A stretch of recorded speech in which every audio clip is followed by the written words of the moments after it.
Assalamu alaikum everyone, this is your very own competitive coach Zainul Hassan. Welcome back to another Dawn series, episode 8 है probably हमारा. And again Monday को usually I go ahead and do Maliha Lodhi's article जो Monday के Monday सुबह 8 बजे आता है. अब because we were doing another article of Fahd Hussain at the time, तो ये थोड़ा एक दो दिन लेट हो गया.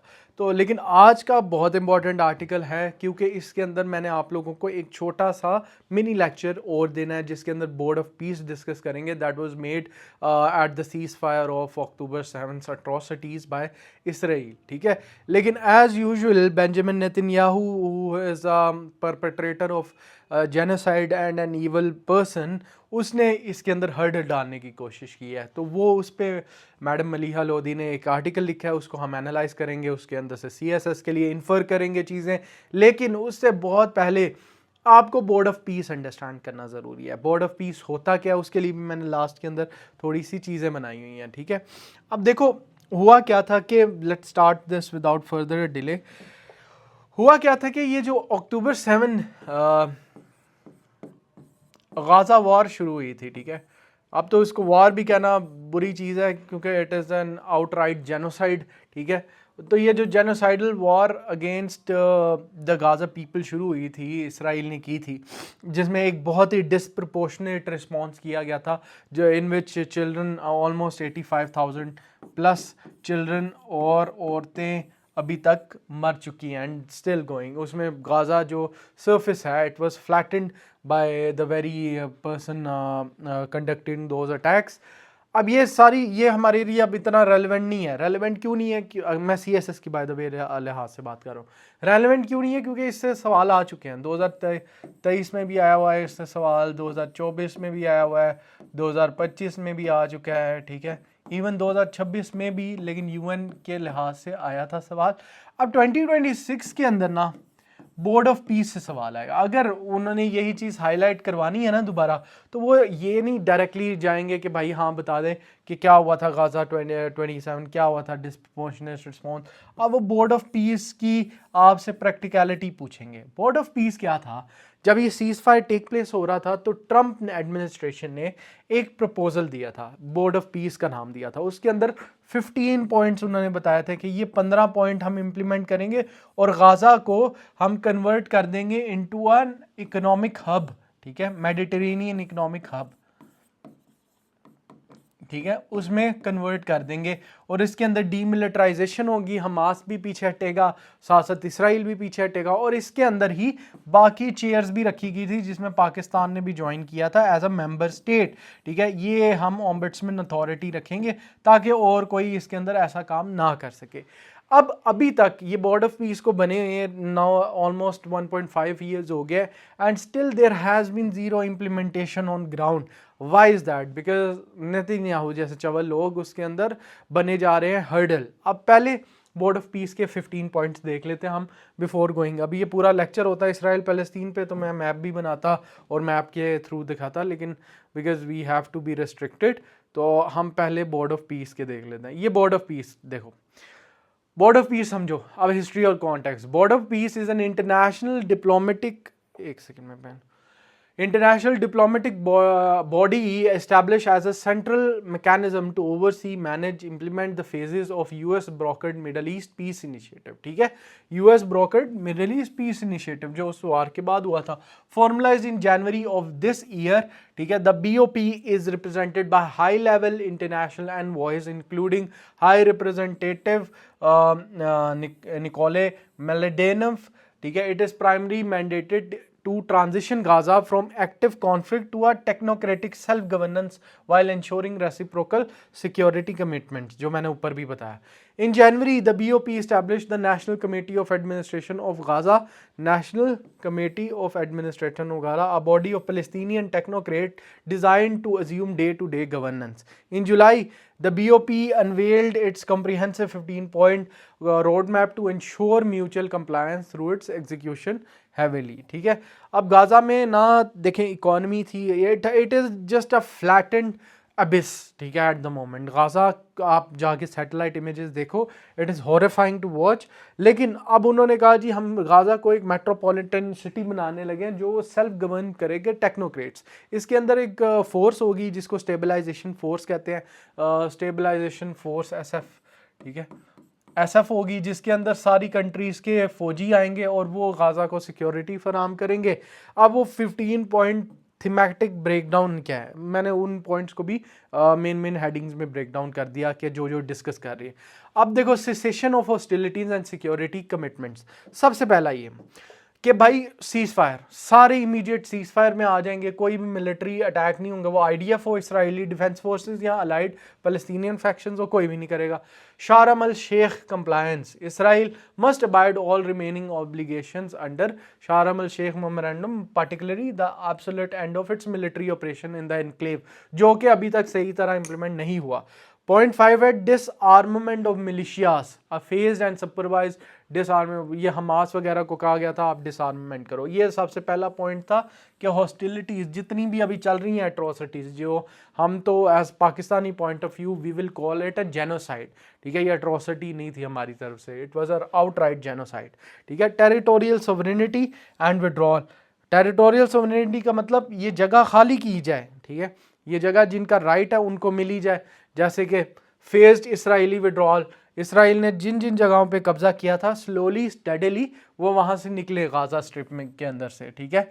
टाइम टेबल इवैक्यूएशन, ठीक है, और जो वहां पर ऐसे इलाके हैं वहां पर सिक्योरिटी जोन्स बनाए जाए जहां से वो इवैक्यूएट करेंगे स्लोली स्टेडीली, ये भी अभी पूरी तरह इंप्लीमेंट नहीं हुआ। होल्टिंग एनेक्सेशन, एनेक्सेशन ये जो नई नई सेटलमेंट्स बना रहे थे ना इसराइल वगैरह वेस्ट बैंक में, वो ख़त्म करे। ट्रांजिशनल गवर्नेंस, अब लेट्स से एट्रोसिटीज़ रुक गई, जो पहली हेडिंग पड़ी है, इसराइली डिफेंस फोर्सेस IDF वहाँ से निकल गया। अब क्या करना है, अब वो बैरन लैंड को आपने किसी तरह तो रीस्टैब्लिश करना है। अब गवर्नेंस आएगी, गवर्नेंस के अंदर इन्होंने कहा कि भाई पहले तो एक बॉडी बनाई जाएगी जिसका नाम है national committee for the administration of Gaza, ठीक है, ये बॉडी बनाई जाएगी। फिर उन्होंने कहा safe entry and operation, guaranteed passage for 13 members of NSC currently sanctioned in Cairo to enter the strip, assume day to day administrative। ये ऐसे समझो कि 13 मेंबर की टीम बन रही है, जैसे DC, AC, ASP, SSP, फॉरन, ये सारे टेक्नोक्रेट स्पेशलाइज हैं अपनी, जो कायरो के अंदर सैंक्शन थे, अब वो सेफ पैसेज के थ्रू जा रहे हैं without any hindrance. Point 7 weapons inventory, the inventory collection or storage of Hamas heavy weaponry strictly under the supervision and jurisdiction of NCAG, ठीक है, वो भी NCAG यानी national committee of for administration के अंदर आ जाएगी। ह्यूमैनिटेरियन एंड सिविल रेस्टोरेशन, अब आप आ जाओ लोगों पे, ठीक है। अब आपने क्या किया, 3 चीज़ें साथ साथ याद कर लिया करो, इसी तरह रिटेन रहती हैं चीज़ें। 3 चीज़ें हमने सीखी हैं। पहली चीज़ बोर्ड ऑफ पीस में था सिसेशन ऑफ हॉस्टिलिटीज़, आपने जितनी भी जंग बारूद और ये मार रहे हो एक दूसरे को, ये ख़त्म करो, ख़त्म हुई। विड्रॉल ऑफ IDF, जितनी सेटलमेंट्स बनाने की कोशिश की हैं और IDF ने चीज़ें और गाज़ा स्ट्रिप में कब्जा किया है वो वापस विड्रॉ करेंगी स्लोली फेजेस के वाइज, जिसमें सिक्योरिटी जोन्स बनेंगे। तीसरी चीज़ गवर्नेंस मैकेनिज्म, जिसमें कौन सी बॉडी बनी है अभी मैंने बताया, yes very good, national committee for governance of Gaza, ठीक है। अब आ जाओ ह्यूमैनिटेरियन, अब लोगों की तरफ आ जाओ। Border crossing and management, transfer of border crossing controls, ठीक है, इजिप्ट ने भी बॉर्डर बंद कर दिए थे अपने उस वक्त। रिकंस्ट्रक्शन ऑफ फ्रेमवर्क, ठीक है, international funding and structural blueprint, पैसा कौन लगाएगा गाजा में रिकंस्ट्रक्शन के लिए, वो जो फ्लैट होगी है सरफेस उसको कौन दोबारा से वो बिल्डिंग और मेट्रोपोलिस बनाएगा। प्रिजनर एंड कैप्टिव एक्सचेंज, ये भी हुआ था, 10 इसराइली प्रिजनर्स थे वो भी छूट गए हैं और रिलीज हो गए हैं दोनों, ठीक है। मॉनिटरिंग एंड डिप्लोमेटिक इन्फोर्समेंट, अच्छा मॉनिटरिंग, अब ये जो 4 हमने ऊपर चीज़ें डिस्कस की हैं, कौन कौन सी, अब तो आप लोगों को रट गया होगा सॉरी, लेकिन मैं पढ़ाता ही ऐसे हूँ। कौन कौन सी डिस्कस की हैं, पहले से सेशन ऑफ हॉस्टिलिटीज़ बंद करनी है, फिर विड्रॉल ऑफ IDF, और फिर गवर्नेंस सिस्टम बनाना है, फिर ह्यूमैनिटेरियन क्राइसिस को मैनेज करना है, और finally monitoring and diplomatic enforcement. अब ये सारी चीज़ों को वेरीफाई कौन करेगा कि ये चीज़ें हो रही हैं कि नहीं हो रही, the deployment of BOP monitors, board of peace के लोग ही इसको मॉनिटर करेंगे, specially ensuring disarmament stages align, ठीक है। Regional de escalation commitments to prevent spill over in the of the conflict, जैसे सदर्न लेबनान में, ऑल्दो ये भी नहीं हुआ, सदर्न लेबनान के अंदर भी इसराइल ने अटैक किया हुआ है, ठीक है। Final status of negotiations, finally जब ये सारी चीज़ें इन लेटर एंड स्पिरिट आ जाएंगी फिर फाइनल स्टेज होगा। ये समझ लिया, ये था आपका बोर्ड ऑफ पीस। अब आपको समझ आएगा ये आर्टिकल, क्योंकि देखो ये हम कहते हैं ना हमें डॉन समझ नहीं आता, हमें डॉन समझने की ज़रूरत ही नहीं पड़ेगी अगर हमें बेसिक नॉलेज होगी चीज़ों के बारे में। अब एक आर्टिकल आप पढ़ रहे हो, यही तो मसला है डॉन समझने में या फिर डॉन को अच्छी तरह करने में। अब एक आर्टिकल पढ़ रहे हो, आपके पास उस आर्टिकल की कोई भी बैकग्राउंड नॉलेज नहीं है तो कैसे समझ आएगा? फिर तो बस आप लफ्ज़ ही देखोगे ना कि ये भी मुश्किल, ये भी मुश्किल, ऐसा नहीं होता। चलो let's read this article and see what is in store for us today. The Israeli Prime Minister's public rejection of the US-backed Gaza roadmap came as a little surprise, ठीक है। अब अगेन यही वो जो लास्ट पॉइंट था ना जिसमें आपने डिप्लोमेटिक स्क्रूटनी करनी है चीज़ों की, वो वाले पॉइंट के अंदर अब वो कह रहे हैं कि भाई कोई स्क्रूटनी नहीं हुई, बल्कि वो एक सरप्राइज नहीं था, उसने फिर रिजेक्ट कर दिया बोर्ड ऑफ पीस को। किसने? बेंजामिन नेतन्याहू ने, ठीक है। Last month, the Board of Peace announced 15 points to implement the next phases of President Donald Trump peace initiative, brokered by the U.S. agreement as the plan was announced by Trump on July 30th. ये important point है, इसको आप note down कर लो कि कब announce हुआ था Board of Peace. He called this a major milestone. The 15-point documents aim to move the peace process forward by reaffirming, fleshing out specific commitments for implementation of the parties by conflict. ये अब समझ आ रहा है 15 points क्या थे? अभी हमने 15 points को 5 हेडिंग में डिस्कस किया डिवाइड करके। नाउ यू विल अंडरस्टैंड कि क्या बात कर रही है, कैसे बुलाना है। अब second of the 15 point required Israel to abide by all the remaining obligation under the Sharm Al Sheikh memorandum, ये भी अभी हमने पढ़ा है, ठीक है। तो ये देखो अब कैसे मलाई की तरह समझ आ रहा है ये टॉपिक। शारम अल शेख मेमोरेंडम में क्या था? Specially an end to its military operation, ठीक है, कि वहाँ पर कोई भी और सदर्न लेबनान हो, गाजा हो, वहाँ पर कोई भी ऑपरेशन नहीं होगा। It called on Hamas and other Palestinian factions to cease military operation and peace plan. The 15 points also detail the framework for Gaza's governance, including National Committee for the Administration of Gaza and CAG, ठीक है, responsibilities for running the strip. ये सारे हम अभी पढ़ गए हैं। Composed Palestinian technocracy transitional bodies was established in BOP in January, but it was prevented by Israel from entering Gaza. अब ये देखा, अभी कहाँ sanctioned है? अगर मैं अभी पूछूं, कायरो में सैंक्शनड है, अभी हमने पढ़ा ना। तो उन्होंने 5वां 6ठा पॉइंट ही कह रहा था कि इनका जाना और आना विल बी इंश्योर्ड। अब इसराइल ने एंट्री नहीं दी तो वो कैसे एडमिनिस्ट्रेशन करे? Remain stuck in Cairo. The 15 point framework makes it clear that in specified time table and CAG must enter the strip, start to assume day to day governance, ठीक है। The road map involves reciprocal steps. अब आगे वो discuss कर रही हैं कि क्या क्या स्टेप्स थे। The roadmap involves reciprocal step. It mandates the link between decommissioning of armed militias, including Hamas, and Israel withdrawal in phases from areas under its control. Gaza. Point 13 commits. अब one by one वो सारी वही चीज़ें हैं। अभी हमने पढ़ा कि हमास जैसी ऑर्गेनाइजेशन को भी डीवेपनाइज किया जाएगा, NCAG के अंदर उनके सारे वेपन्स आएंगे। ऐसे ही वो कहते हैं जी, an Israeli withdrawal in phases from areas under its control in Gaza. Point 13 commits Israeli forces to complete their phase-out withdrawal from Gaza Strip according to an agreed-upon timetable. The plan provides for the inventory and storage of Hamas heavy military and CAG supervision. Hamas would disarm in exchange for gradual Israel withdrawal. ठीक है, ये दोनों के simultaneously होने हैं। जहाँ पर Hamas अपनी वेपनरी स्टॉक पाइल सारा NCAG को पकड़ा रहा है, ठीक है। वहीं पहली बात, NCAG तो अभी आया ही नहीं, ठीक है, अभी आपने पढ़ा उन्होंने एंटर ही नहीं होने दिया। और जहाँ पर NCAG एंटर ही नहीं हुआ, वो हमास कैसे उनको अपना स्टॉक पाइल पकड़ाएंगे? जब तक हमास नहीं स्टॉक पाइल पकड़ाएगा तो इसराइल के पास बहाना है कि जी हम विड्रॉ नहीं करेंगे जो सेटलमेंट्स बनाने की कोशिश कर रहे हैं, ठीक है। तो ये साइमल्टेनियसली आपने देखना है। Rejecting the plan, Benjamin Netanyahu declared his country's troops will not withdraw until Hamas is genuinely disarmed. भाई genuinely disarm कैसे होगा हमास, जबकि आपने NCAG को आने ही नहीं दिया?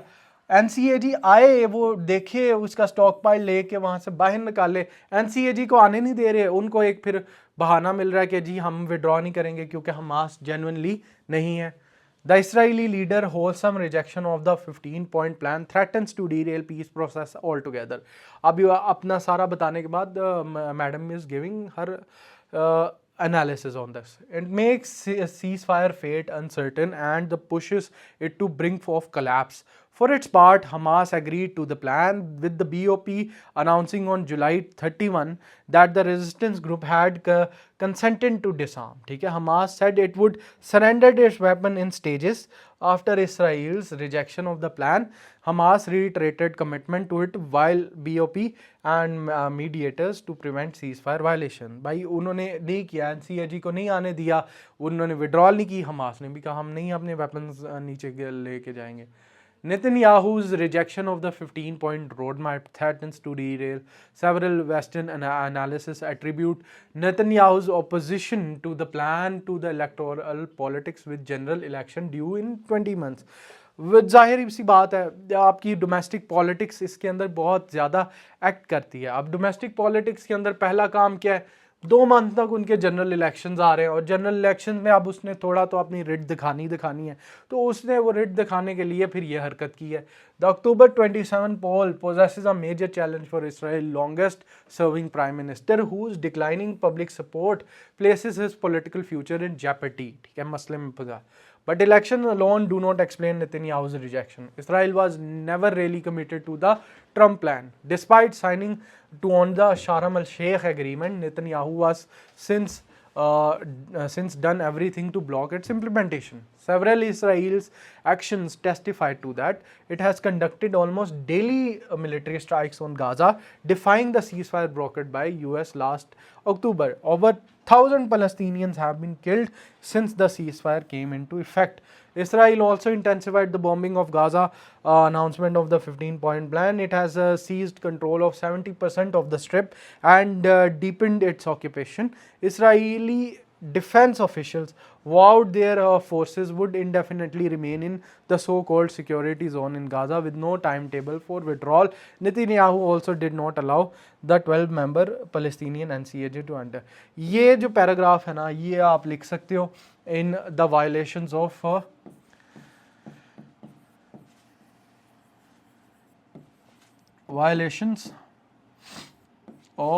Board of piece.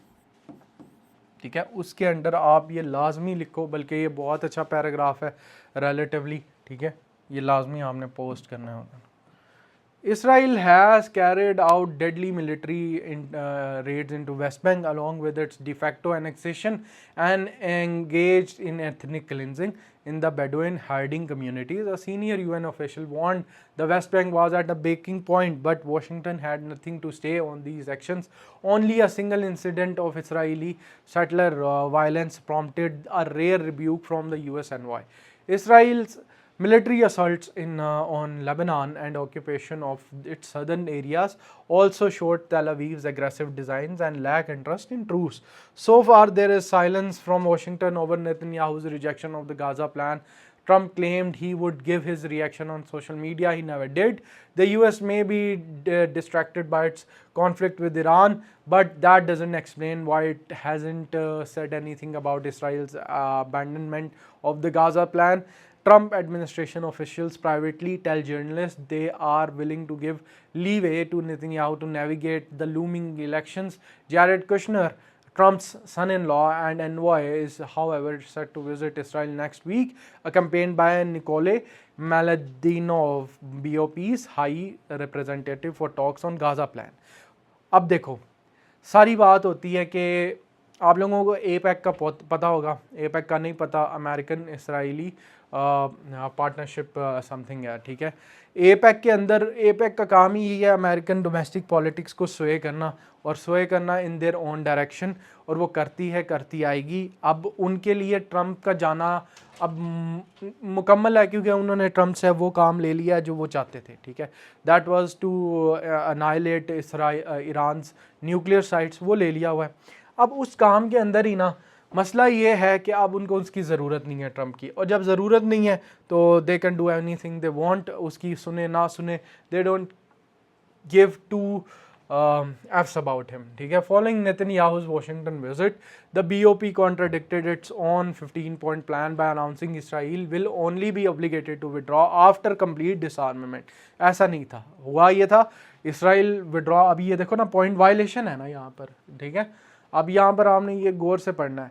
अभी हमने क्या पढ़ा भाई, दोनों तरफ से जब डिसआर्ममेंट होगी, आप विड्रॉल करोगे फेजेस में और हम डिसआर्ममेंट करेंगे, and that is how we are going to carry this plan. वो कहते हैं जी अब जब कंप्लीट डिसआर्ममेंट होगी फिर हम विड्रॉ करेंगे। अगर ऐसा कंप्लीट डिसआर्ममेंट होगी हमास की, उन्होंने मुकर जाना, फिर क्या करेगा कोई भी कुछ नहीं कर सकता।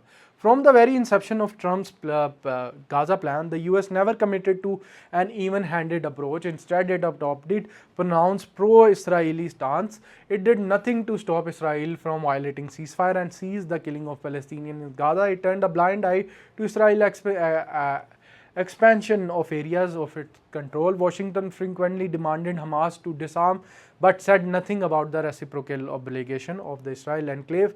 Vice President J.D. Vance occasionally criticized Israel for its stance, but this did not change the heavy influence of Israel lobby on the Trump administration's Middle East decisions. This continues to be the case despite Israel's plummeting standing among the majority of Americans. A new book, अब ये देखो book का reference आ गया, ये note कर लेना। A new book, Israel's Lobby, describes it as the most powerful foreign policy lobby that has for decades held America in its grip. Future prospects for peace in Gaza hinge on how much pressure, if any, the US is prepared to mount on Israel to compel to drop the opposition of the Trump plan. If it is unable to or unwilling to do this, and the tail wags the dogs, then it won't just be Israel that will sabotage the plan. The US will end up defeating its own peace initiative. ये था जी article, very insightful. इससे आपको present हालत, आज सिर्फ balance जो board of piece है वही नहीं, उसकी प्रेजेंट हालत भी आपको पता चल गई कि वेयर इट इज़ स्टैंडिंग, ठीक है। तो अब इसके अलावा जो है हमारे पास, अगर मैं बात करूं आईआर के relevant realism and hegemonic stability, offensive realism IR का यहाँ पर हंस के लगेगा, ठीक है। यही बात कि सिक्योरिटी डायलेमा कैसे जो है वो पीस प्रोसेस को बनाया जा रहा है, अपनी हेजमोनिक टेंडेंसी मिडल ईस्ट में, ग्रेटर इसराइल का गोल, ये सारी चीज़ें इंटरनेशनल रिलेशंस के फ्रेमवर्क में आप यहाँ से उठा सकते हो। Domestic policing, influencing foreign policy, the role of lobbies in foreign policy. यहाँ पर लिखने वाली क्या बात है, इसराइल लॉबी जो एक बहुत अच्छी बुक है, वो आपने एंड यूएस फॉरेन पॉलिसी यहाँ पर आप दे सकते हो कॉन्टेक्स्ट में। देखो आप कहते हो, मैं कहता हूँ एपैक जो है इन्फ्लुएंस करती है यूएस डोमेस्टिक पॉलिटिक्स और फॉरेन पॉलिसी को। कैसे कहता हूँ, जब आपके पास अथॉरिटी और बुक का रेफरेंस होगा, that will solidify your stance, जैसे Israeli lobby and American foreign policy. Asymmetric international agreements, ठीक है, वो हमारे पास। The text elucidates uneven application, वो कहते हैं जी आप ना माने लेकिन अगले बंदे आपकी हर बात माने, ठीक है। इंग्लिश एसे में क्या आ सकता है, ये स्क्रीनशॉट भी ले सकते हो आप लोग। इंग्लिश एसे के अंदर इसमें in the US losing its global hegemony, ठीक है, ये excellent material topics like myth of neutral mediation in the Middle East, is the US losing global hegemony, और domestic politics, the true driver of foreign policy, ये सारी चीज़ें ये ऐसे के as it is भी आ सकते हैं। और idioms आप tail wagging the dog, ठीक है, ये भी लिख सकते हो। और ट्रम्प वैंस एरा में यूएस फॉरेन पॉलिसी और एडमिनिस्ट्रेशन आ सकता है करंट अफेयर्स में। Directly applies to syllabus of Middle East crisis in IR paper 2। US history relevant for answering questions of US foreign policy in 21st century, the influencing of the Israel lobby and its impact। ये अभी balance of board of piece, BOP से ना balance of power याद आ रहा है बार बार, बोर्ड ऑफ पीस वाला काम हमने कर लिया। And this was it for today's Dawn review. I hope ये आप लोगों को पसंद आई होगी। If that is the case, please like, share, subscribe, and I will see you guys in the next video. Allah Hafiz.